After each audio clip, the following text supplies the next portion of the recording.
morning, everyone. My name is Preeti Purbasing, and I'm the Grants and Awards Administrator for the Faculty of Science. On behalf of the faculty, we would like to welcome you to the 15th Sun in Science session, which is part of our Soup in Science series. Today, we have 4 incredible speakers who will be presenting about their research. We have Professor Nicolas Cowan from the Department of Physics and the Department of Earth and Planetary Sciences. We have Professor Alba Courtney from the Department of Biochemistry. We have Fiona Darcy from the McGill Outreach and Earth Sciences Group, and we have Professor Christophe Dubach from the School of Computer Science and the Department of Electrical Engineering. Once the presentations are completed, you will receive a message from the host to join a breakout room. In this breakout room, you'll be in smaller groups and you'll have the opportunity to ask questions to each presenter. Each presenter will rotate through the rooms every 10 minutes until they have been in each breakout room. We will then head back into this main room for final remarks. So we will begin with Nicolas's presentation. All right, thanks, Preeti. And let's see if this works. I'm controlling Preeti's computer, and I'm trying to get it to show me, well, almost. There we go, now I see it. Okay, that's me, Nicolas Cowan. I'm in 2 departments, the Department of Physics, which is where most of the astronomers are at McGill, and the Department of Earth and Planetary Sciences, which is where people who study planets, especially our planet, tend to live. Oh, this is basically the same thing. This is shouting out all my sponsors. All right. So my talk is about supersonic sandstorms on lava planets, which sounds pretty exotic, and it kind of is. So what's a lava planet? So these are planets that have only been discovered in about the last decade. These are planets orbiting other stars, so they're exoplanets. They are terrestrial in the sense that they're about the same size and mass as the Earth, same density as the Earth, so we think they're made out of rock, just like the Earth. But they're orbiting so close to their stars that they're much hotter than the Earth is. And they've got day-side temperatures in the realm of 2,000 to 3,000 degrees Kelvin, which is quite hot. In fact, it's hot enough to melt rock, and hence the day side of these planets is covered in lava. So just to give you some sort of maybe more visceral understanding of how hot this is, this is an image of a glass-blowing place in New Mexico that I visited late last year. And the kiln where we melt the glass, and of course glass is basically just like rock, right? So this is roughly the temperature it takes to melt rock. The kiln is about 1300 Kelvin. So that's hot enough to melt glass, but it doesn't vaporize it. On a lava planet, the temperatures are even higher than this. The temperatures are high enough to not only melt the lava, but to actually have some rock vapor, some glass vapor above the magma ocean or the lava pool. So just to give you an idea of what this looks like on the planet, here's sort of a cartoon. It's not totally to scale, but it shows you some of the features here. So you've got the stars, the big yellow thing, and then the kind of multicolored blob on the other side is the planet. So you've got a day side. On the day side, the temperatures reach 3,000 Kelvin. So that's plenty hot to vaporize rock and most other things. The definition of the day side is that the star is fully visible when you're on the day side. Then there's a fairly extended region that's in red here, which is basically the twilight region. One of the weird things with a lava planet is that it orbits so close to its star that the twilight region is actually like close to half of the surface area of the planet. So that means if you like sunrises and sunsets, well, you'd be in luck on one of these planets, because at a lot of the regions on the planet, you would actually see your star as being kind of like hitting the horizon. In other words, it would look like a sunrise or a sunset. So in that twilight region, the temperatures are about the same temperature as in a glass-blown kiln, so about 1,500 Kelvin. And then finally, if you go to the night side of the planet, which is actually less than a hemisphere because the planet is so close to its star, you get weird geometrical effects. On the dark side of that planet, that night side, the temperature is very low. It's somewhere between 50 and 100 Kelvin, so much colder than anywhere on Earth. And in those regions, the sun is the star, the host star is not visible at all. So this part we can basically work out using geometry that was worked out in the 1950s. So there's a bunch of equations describing this. And once you know the temperature at each location on the planet, then you can ask how much rock vapor will there be there. And the physics that we're using here is the same sorts of stuff that goes into determining how much moisture there is every day outside, right? So on a hotter day, that hot air can hold more water vapor. And as a result, you get higher moisture content in the air, okay? And that's just based on basic thermodynamics. Turns out the same thing happens on this lava world. So on the day side where it's really hot, you can hold a lot of rock vapor in the atmosphere. Whereas you go to the twilight region, you can't hold very much rock vapor there. The rock wants to condense out and rain down to the ground. And then on the night side, there's no atmosphere whatsoever. So that means you have some amount of pressure and an enormous difference in pressure between the day side, where there's some atmosphere, and the night side, where there is no atmosphere. So what's going to happen is winds are going to move from the day side to the night side, and the winds get going pretty fast. So you can take equations, the equations of fluid dynamics, and you can express them on this planet. And I won't bore you with the details. This is all work done by a graduate student, Jiang Nguyen. But the upshot is that you can actually calculate not just the atmospheric pressure at different locations on the planet, which is what this top panel is showing you, but you can also calculate the wind speed that results from those differences in atmospheric pressure. And that's what's shown in the bottom panel. And the different lines correspond to different kinds of things you would find in the atmosphere. So sodium, silicon monoxide, silicon dioxide, these are basically different kinds of bits of pieces of what you would find in rocks. And the key thing is the right-hand side there, the y-axis on the right is Mach number. In other words, how many times faster than the speed of sound. And the point is the winds tend to go at like a few times to even 20 or 30 times the speed of sound. And so this rock vapor is basically moving very, very quickly from the day side to the night side. So to give you a cartoon of what this looks like, the bottom part of this cartoon is the day side of a lava planet, where you have this magma ocean. So this is tens to hundreds of kilometers deep of molten rock that's kind of moving around. On the night side, which is the top of this diagram, you've got an airless rock at about 100 degrees Kelvin, very, very cold. And so you're going to get wind, which is basically a wind of rock vapor moving towards the night side at Mach 2 or 3 or 10 or 20. So the wind's going really fast. As the wind moves along, it gets cooler and cooler because it's receiving less and less sunlight.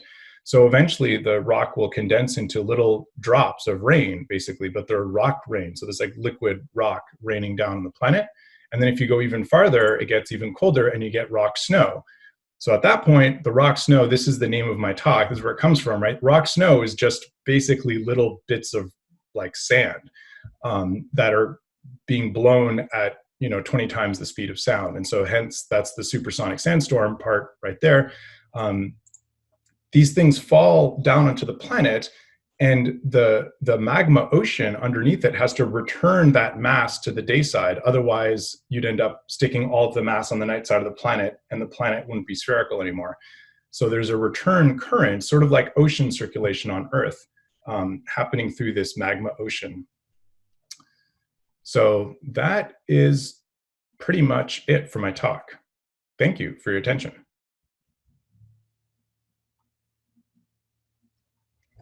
Thank you so much. So next we have Professor Alba Courtney from the Department of Biochemistry.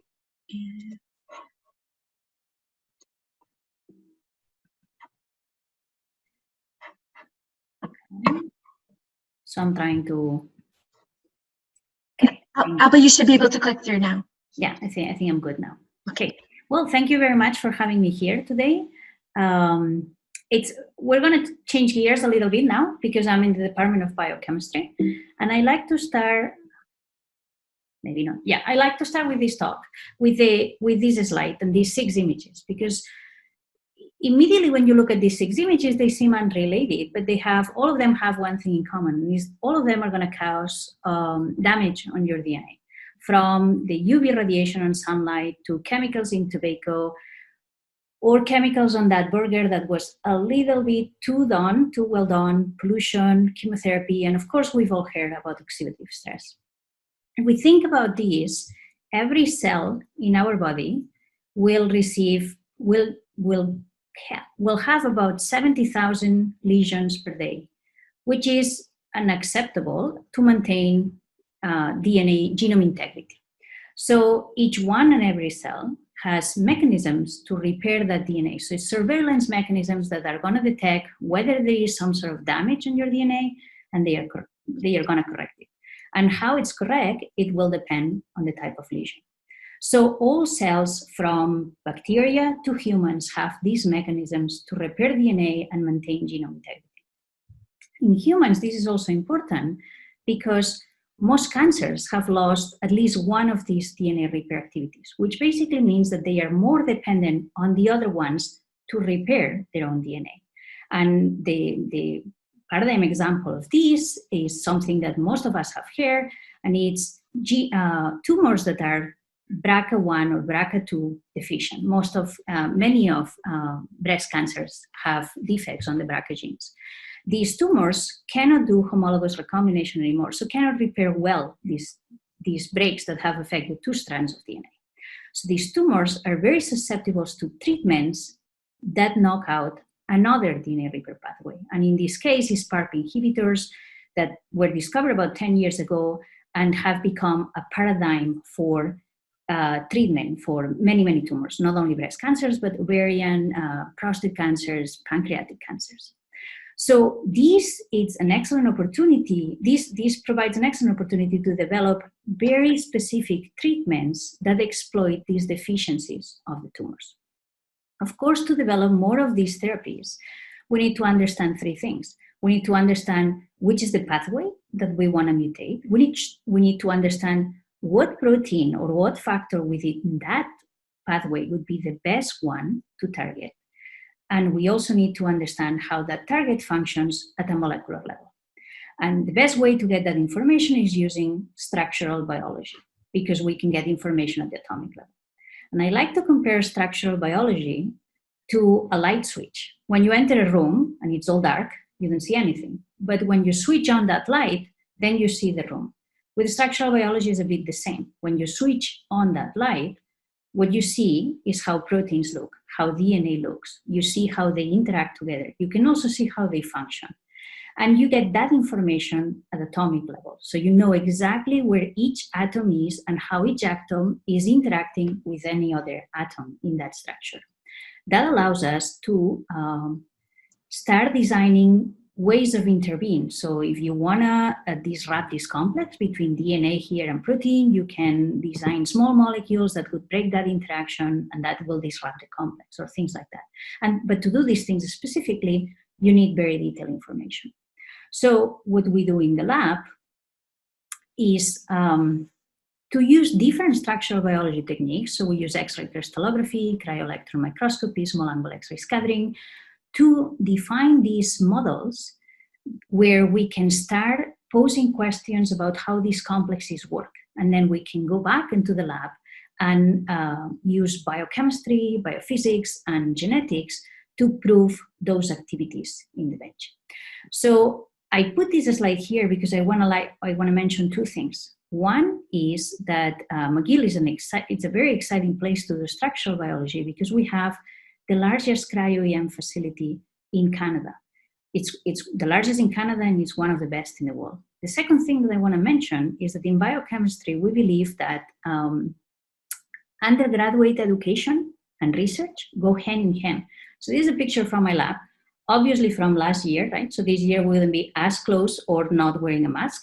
But in this picture, you can see 3 undergrad students. And this is because we bring undergrad students very early on into the lab. So undergrad students have plenty of opportunities to do research in teaching labs, but also research in research labs. And we think that that's important for undergrad education. And I'm going to stop here, but I'm looking forward to meeting you all in the break rooms. Thank you. And next we have Fiona from the McGill Outreach and Earth Sciences Group. Fiona, you should have control of the screen. Great. Yeah, so hi everybody, I'm Fiona Darcy. I'm a PhD student in the Department of Earth and Planetary Sciences, the same as Nick was just presenting from. And I'm just here to talk about our outreach group, which is called SMORES, the Students of McGill Outreach in Earth Sciences. It's also because we love camping, but it also stands for what we do. So we're undergraduates, graduate students, and postdoctoral researchers who have joined together to do outreach within our department and to reach students outside our department and spread the word on earth sciences. So first of all, earth sciences is definitely rocks. There's lots of rocks, but there's more than rocks going on in our department. There's planetary rocks. There's also people studying glaciers and water. We have students studying bacteria and microbes. So we have researchers and undergraduates and graduate students studying all sorts of different things in our department. And so earth sciences is a really cool thing to study and a really cool thing to do outreach on. So for that reason, we thought it was appropriate to have a club where we could specifically offer a different range of educational programs for students to learn that earth science includes many different things, including rocks, geology, and beyond. So our department is the Department of Earth and Planetary Sciences. So we have lots of great outreach opportunities already going. There's Astro McGill, there's the McGill Space Institute doing these sorts of planetary outreach opportunities. We also have been working with the Red Path Museum. They have a great collections area with minerals and rocks and fossils and all sorts of different things. And so our group, SMORES, is really filling the gap of the different types of research that's happening in our department. And of course, within that, there's also other opportunities, specifically in like geology and mining, where we are able to coordinate and do different outreach through that. And of course, at McGill, we have a great array of outreach opportunities in all of the sciences. There's lots of groups like Let's Talk Science, Pint of Science, Hot Science, School Talks, and Broad Science, where students in our department are involved in giving talks and presentations and interviews through those means. So that's just an overview of what else is out there. And specifically for our research group, we decided to split up into 8 different topics that we'll be able to offer to different students. So the idea is that of these different topics, there'll be an option to give a workshop at the younger age group level for around high school age students, and also for stage up students and the general public.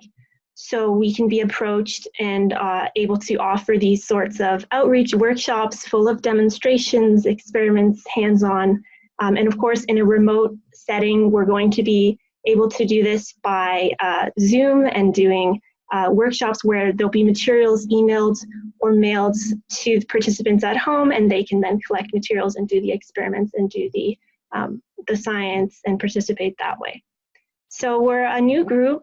We've just had our name chosen from voting. We've had our topic, our first preliminary trial of one of these workshops in collaboration with the Red Path Museum. We were able to get a group of our students out and present on a scenario of volcanic eruptions and teach the younger students about rocks, seismology, that's earthquakes, some chemistry. You can see Jessica there in the corner with some pH testing of different bottles of samples. So we've had our first trial, and we're looking to build up more opportunities and more educational resources. So we're looking for undergrads, other students to join us and help us create more of these programs and really spread the word about earth science, because it's more than rocks. Yeah, so if you have any questions, you're welcome to submit a logo. We're having a logo competition right now. You can also contact our outreach coordinator at the email up here, our department information, here's our website, and you can also just email me as a fellow student and ask any questions you have there. So looking forward to speaking with you in the breakout rooms. Thanks. Thank you so much, Fiona. And so next we have Christophe. Yeah. Okay. Thank you. Okay, so hi everyone. So my talk is going to be a little bit more abstract than the talk we've seen so far. And I'm going to basically be talking about tools and systems that actually many other scientists are using, including the one that I've presented earlier, I'm pretty sure. So how do I move to the next slide? Here we go. So the first thing I want to talk about is why are we interested in machine learning acceleration, which is one of the main focus of my research. So first, what is machine learning? Machine learning is nothing else than you're having a set of inputs and a set of outputs, and you're trying to learn a function that links your inputs to your outputs. And these functions are typically parametric, and they have many free variables. And the goal of training a machine learning model means finding optimal values of these variables so that you can predict as much as possible your output. So to give you an example, one of the most famous machine learning neural network out there is called Alexnet, which was created in 2012. And this was the task of image classification, which now everybody is using on the internet.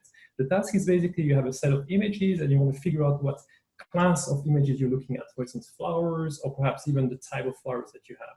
And such models have a large number of variables. We're talking about millions of variables that you have to fine-tune in order to learn the relationship between your input, which is an image composed of pixels, to the output, which is a class the image belongs to. And if you look at the time it took in 2012 to train such model, with a GPU, which is a graphic processing unit, it takes about 6 days to train the model to get the right answer. If you were to use a simple CPU, what you have in the desktop, it would have taken 4 months. So what we see here is that accelerators, such as GPU, have really enabled the machine learning innovation, because without accelerators, it would have not been possible to train these models in time. Because you have to imagine that when you're modeling this type of problem, not only you have to train the model, but you will have to train lots of different models to figure out which one works. So if you have to wait 4 months to get an answer, that's clearly not practical. And I want to make an extra point here is that actually these accelerators were an accident, because GPUs were not designed to accelerate machine learning workloads. They were designed for gamers, okay? So we have to thank all the gamers in the world that have enabled basically this machine learning revolution that we benefit every day now. So now hardware accelerators, such as graphic processors, bring their own set of challenges. So this is just to illustrate, and I won't go too much into detail, how hard it is to program such an accelerators to get an answer out of it. So if you're imagining that all you care about is summing all the elements in an array or summing all the elements in a vector, and you take your favorite programming language, which might be C or Java or Python, the code you're going to write looks probably like what you see on the left-hand side. You have an accumulation variable, you're having a for loop, and you say, for every element in my array, I'm going to add it to the accumulator and return this accumulation variable at the end, which is the sum of the array. Now, if you actually really want to sum an array on a graphic processor and get the most performance out of it, you have to write some kind of horrible code that is what you see on the right-hand side. And I won't go into detail, but the idea is that you can see this is clearly more complex than the simple case on the left side. And this code on the right does exactly the same job. It just sums an array, but it does it very efficiently on this hardware. So this calls for basically a way to program hardware that is hardware agnostic. Otherwise, this task becomes too complex for scientists. So let's have a look at how we can do that. This is part of what my group is working on. How can we design languages that makes it easier to program without having to think about all the details about the machine you want to program? So let's take something very simple like matrix multiplication, which is one of the core operations that you do in any machine learning algorithm.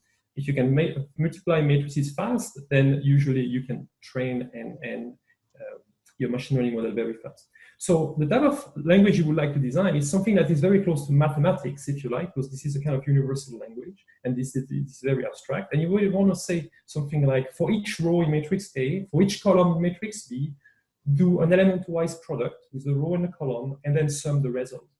And if you have a good language design, it will basically help you specify your intent rather than how to do the computation. You just tell the machine what you want to compute, and you let the system do the hard work of generating the horrible low-level code that will run on your hardware. So first part of the solution is designing a good language to abstract away the details of the machine. Second question is, now I need a way to actually emit code that can execute on the machine. So this is the job of a compiler. This is my second area of research, and a compiler you can think of it as a translator. It will translate a high-level description of your problem that might look like mathematics on the left-hand side, and we'll translate that to a low-level representation of the program, which might be something like C code or assembly instruction that really gives orders to the machine sequentially, one step at a time, of what to do. And the challenge here is, how do you make this process efficient? How do you produce fast code? And this implies making a lot of different choices. For instance, you can fuse operations, you can parallelize, the order in which you do the operations might matter for performance reasons, and so on and so forth. So this is the job of the compiler. Now, going back to the beginning of my slides, I mentioned that accelerators for machine learning were kind of an accident because they were not originally designed for machine learning, but they were designed for gaming. And then people found out that you can actually use them to do some more interesting things. Among all these other things you can do is you can use them for DNA sequencing, for molecular simulation, drug discovery, and I'm pretty sure that the professors that have presented earlier, such as Alba Courtney, must be using GPUs in the research. Another question is, what if you could design the perfect accelerator for your problem? But the problem with that is that it takes extreme amount of time to design an accelerator. It requires many man-months of effort and a lot of resource and investment. So what we want to do in my group is basically automate the design of hardware by taking the same input language to describe your algorithm that you're interested to accelerate, and then automatically generate the hardware. And this is called hardware synthesis. And this means automating the design of an accelerators. So with this, that ends my talk. And I hope that I've piqued your interest into this research area of computing systems.